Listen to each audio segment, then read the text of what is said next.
idea. You know, you look after number one, you're the most important. And it seems like superficially that that's what we need to do if we really want to be happy.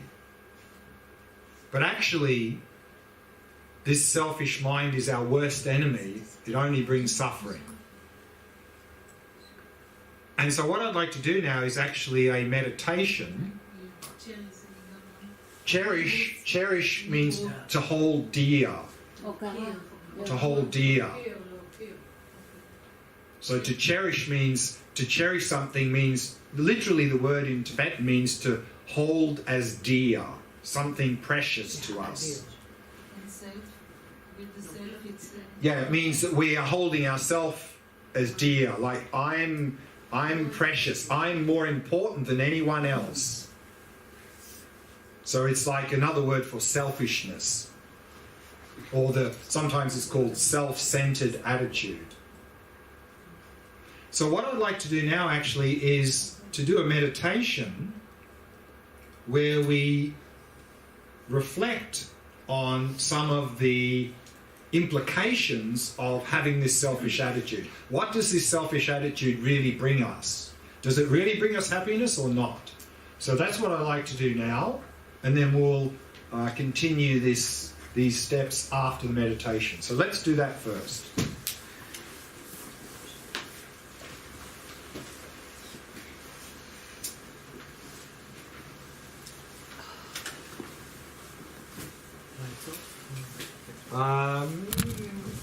Do you want to have the lights off? You don't have to have your eyes open for this one. I think it's okay. Huh? I think for the other ones where we have the eyes open, we can switch it off. I think for this, it's okay.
So we begin as always by preparing the body.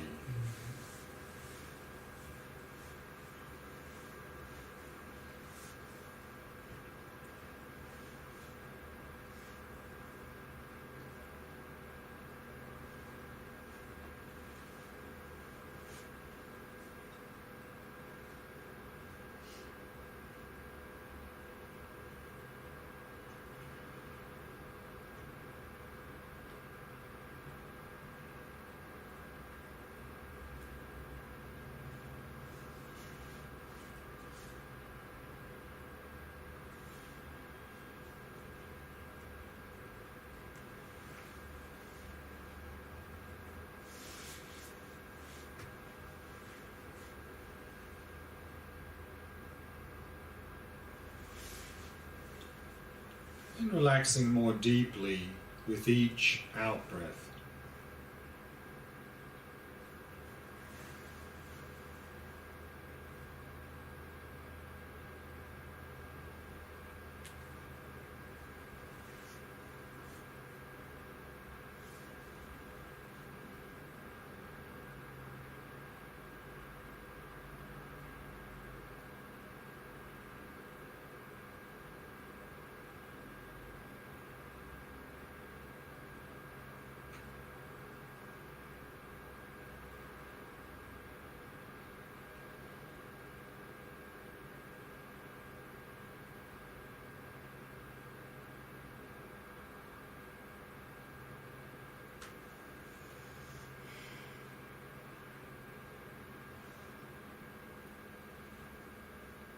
And with each out-breath, letting go of any thoughts that may have arisen, happily releasing them.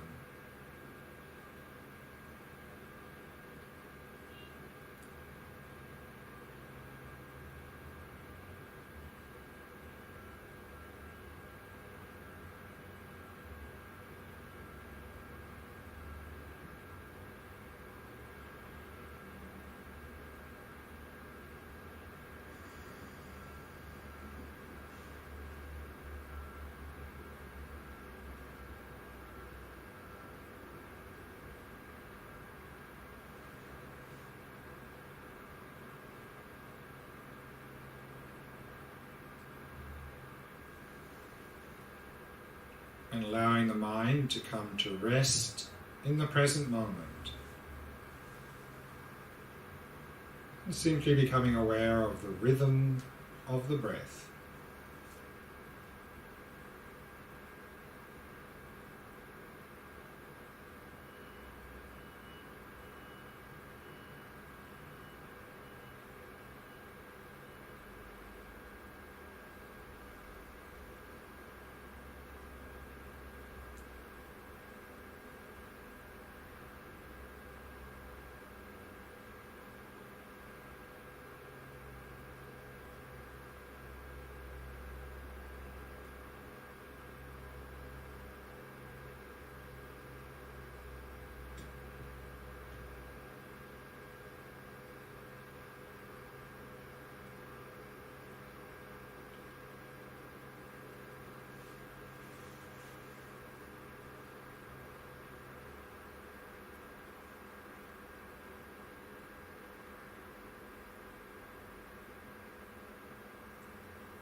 The self-cherishing mind is the self-centered attitude that sees our happiness as more important than the happiness of anyone else.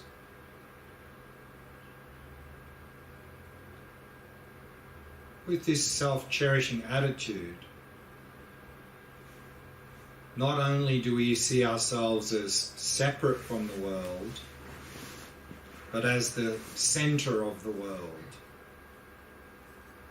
Everything revolves around us. We are the most important.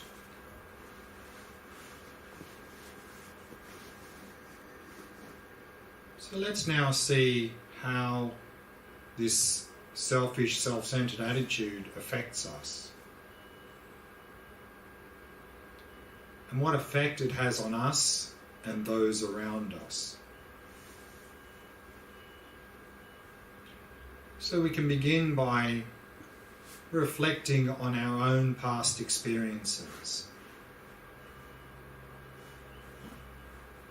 And so bring to mind some occasions in the past where you had this selfish, self-cherishing attitude.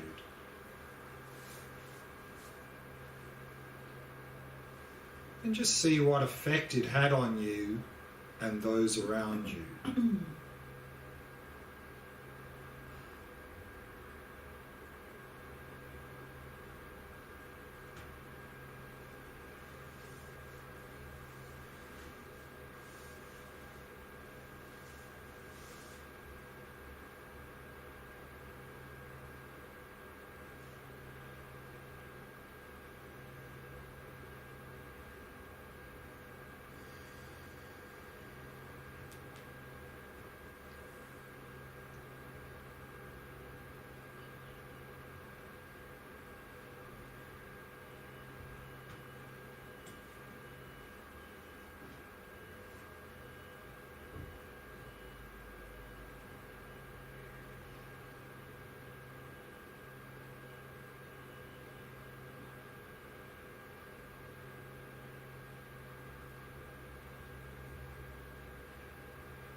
Did this self-centered attitude ever make you feel lonely or isolated?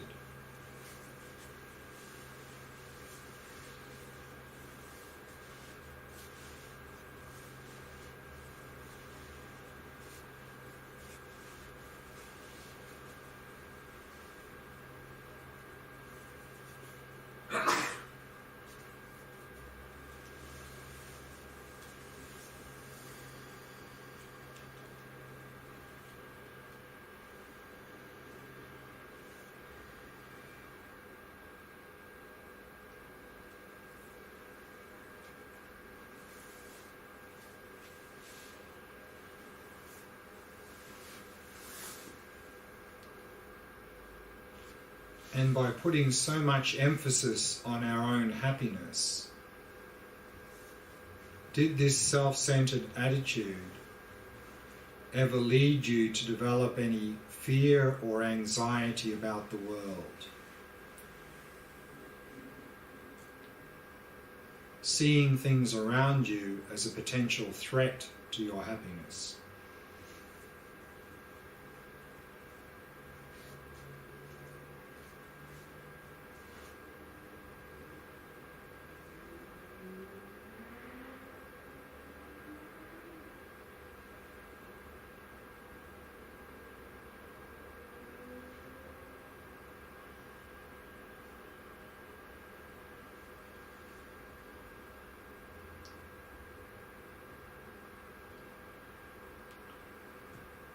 And as a result, did you ever become overly sensitive and easily offended?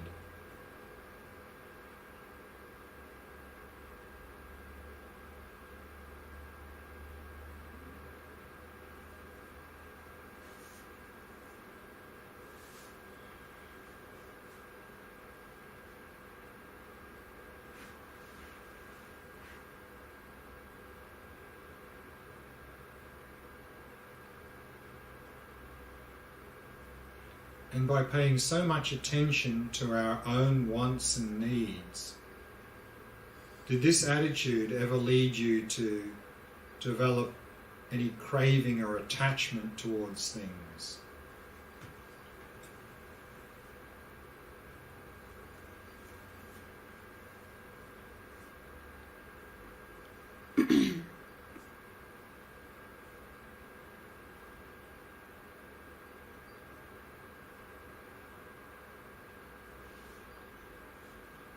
And did this ever lead to any frustration when you didn't get the things you wanted?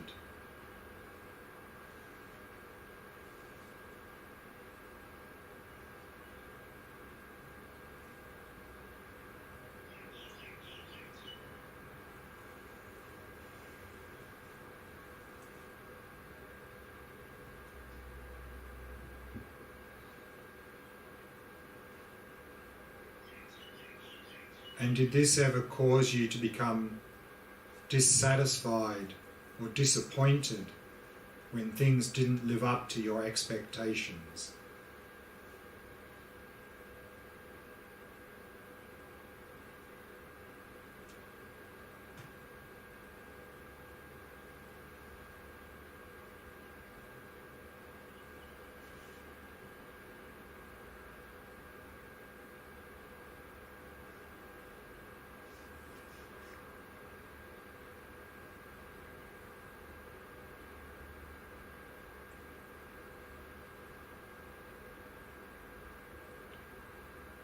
And with this exaggerated sense of self-importance, did this self-cherishing attitude ever lead you to show a lack of consideration or respect for others?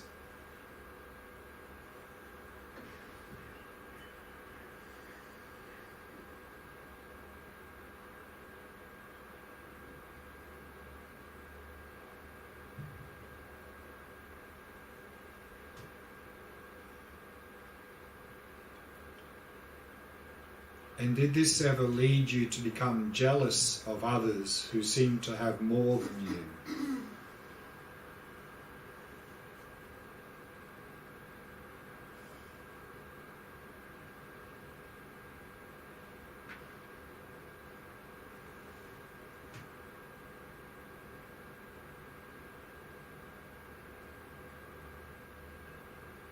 And did this ever lead you to become arrogant or dismissive of others who seem to have less than you?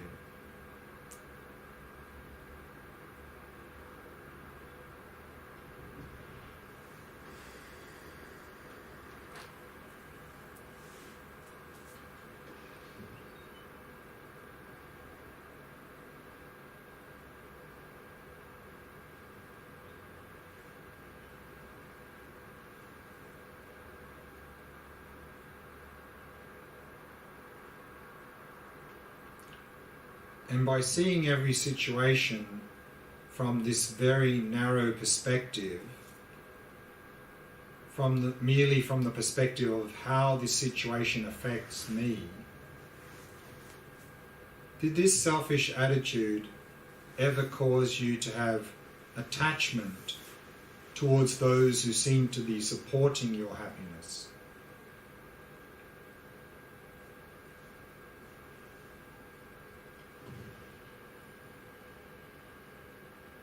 Or indifference or apathy towards those who didn't seem to affect you in any way?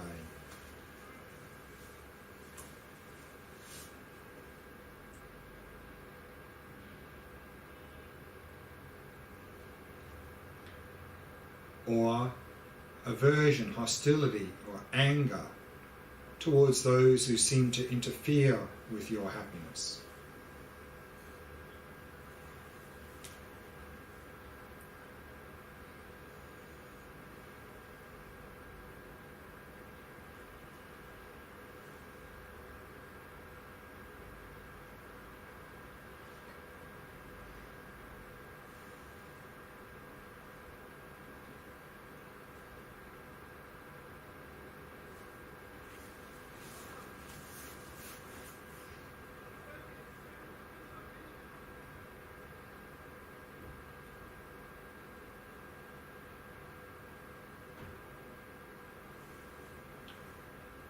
And did this self-cherishing attitude ever lead you to deliberately harm others who stood in the way of your happiness?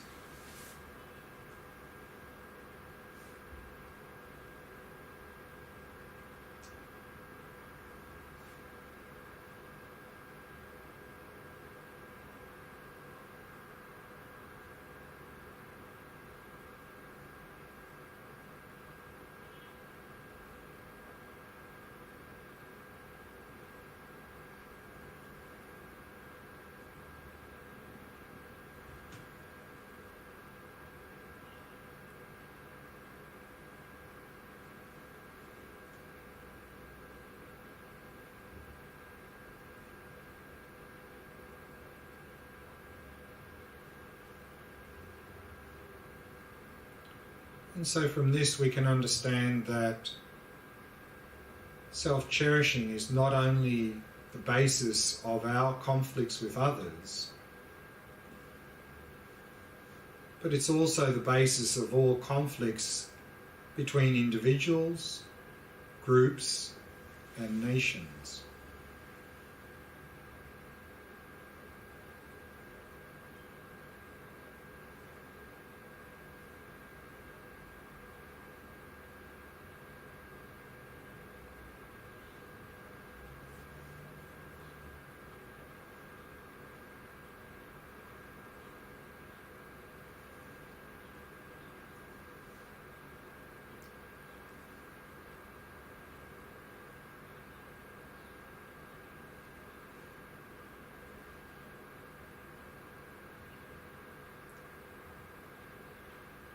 So in conclusion, see self-cherishing as our real enemy and make a strong determination to overcome it and to not let it take control of your mind.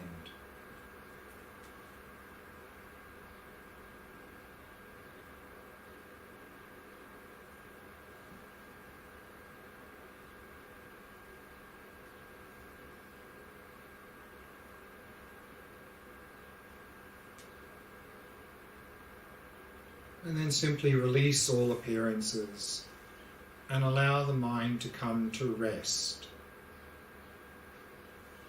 simply resting in awareness itself, knowing that you're aware.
So let's go through some of these points that we just reflected on in that meditation.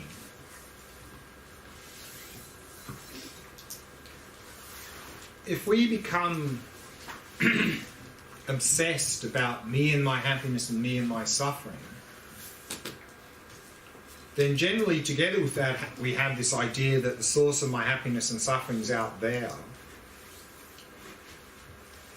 Then often with this selfish attitude comes a lot of fear and anxiety about the world. Because everything out there is a potential threat to me. Even my best friend might harm me, so I better be on guard. And that becomes very stressful. And that was highlighted recently in a medical study that I saw. It was a very extensive medical study. And the results of the medical study were people who use the words I, me, and mine a lot have a 35% greater risk of heart attack. So it seems like it might be quite stressful. And then, of course, to protect ourselves from all this supposed danger out there, what we do is we build a big wall around ourselves to protect ourselves. So we basically cut ourselves off. And that often leads to a lot of loneliness. And then, of course, if we're obsessed about me and my happiness, and the happiness seems to be coming out there, that often leads to strong craving and attachment for things, frustration when we don't get them, dissatisfaction and disappointment when they don't really fulfill us, and then the whole cycle continues. And of course, with this me, me, me attitude, we tend to have an exaggerated sense of self-importance, and that often leads to a lack of consideration and respect for others, often leads to jealousy of others who seem to have more than us, often leads to us being very competitive with others, trying to outdo them and put them down, and also often leads to a sort of an arrogant and dismissive attitude to those who seem to be at a lower level than ourselves. And then, of course, we'll even go to the extent of harming others who stand in the way of our happiness. So generally, if we harm others in the pursuit of our happiness, they harm us back. And then, of course, with this me, me, me attitude, we have a very narrow perspective of every situation.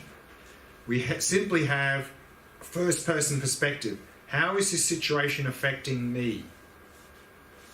And then, of course, those around us who seem to be supporting me in my happiness, we have a lot of attachment to them. Those around us who don't seem to be affecting me in any way, couldn't care less what happens to them. And those around us who seem to be interfering with me and my happiness, then often a lot of hostility, anger, hatred towards them. And then, with this selfish attitude, it becomes almost impossible to develop loving kindness and compassion to anyone in any pure way. Because loving kindness and compassion to strangers, Not really, because I couldn't care less what happens to them. They're not affecting me. Loving kindness and compassion to so-called enemy? No way. In fact, I hope they suffer. They deserve to suffer because they're trying to harm me. And loving kindness and compassion to the friends? Okay, but only as long as they keep saying and doing things that make me happy. Otherwise, no. So these are some of the disadvantages of the self-cherishing attitude. And together with that, it's helpful to reflect on the opposite. That is, to reflect on the advantages of cherishing others, which is the third step.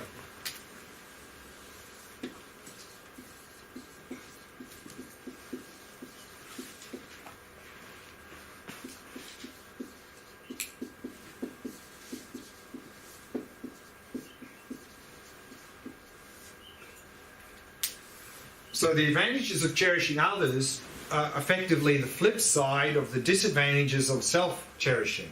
Because if we're cherishing others, we're not really going to be obsessed about me and my happiness and me and my suffering.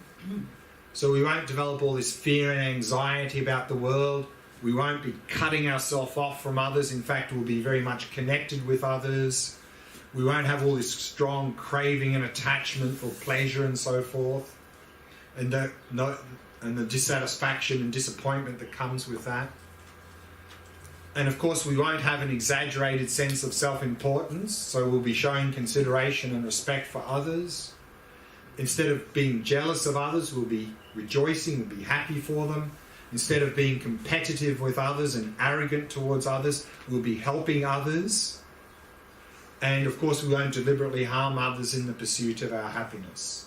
And then, of course, we'll be able to develop loving kindness and compassion toward everyone.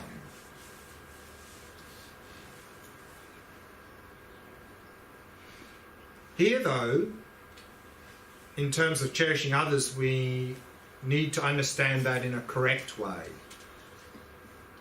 Otherwise, and this happens unfortunately quite often, people try to do this and they end up with a lot of suffering.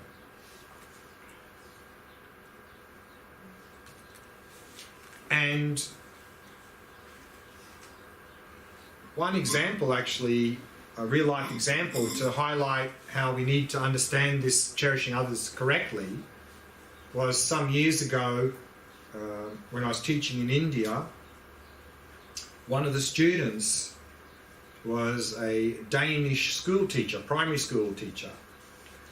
And he heard about this idea of cherishing others and he thought, fantastic idea. I'm going to go back and cherish my primary school children. So he went back and he tried to do that, and the result was a disaster. The kids started misbehaving, going wild in the class. And then he really had a problem because he felt cherishing others was the right thing to do, but the result was a mess.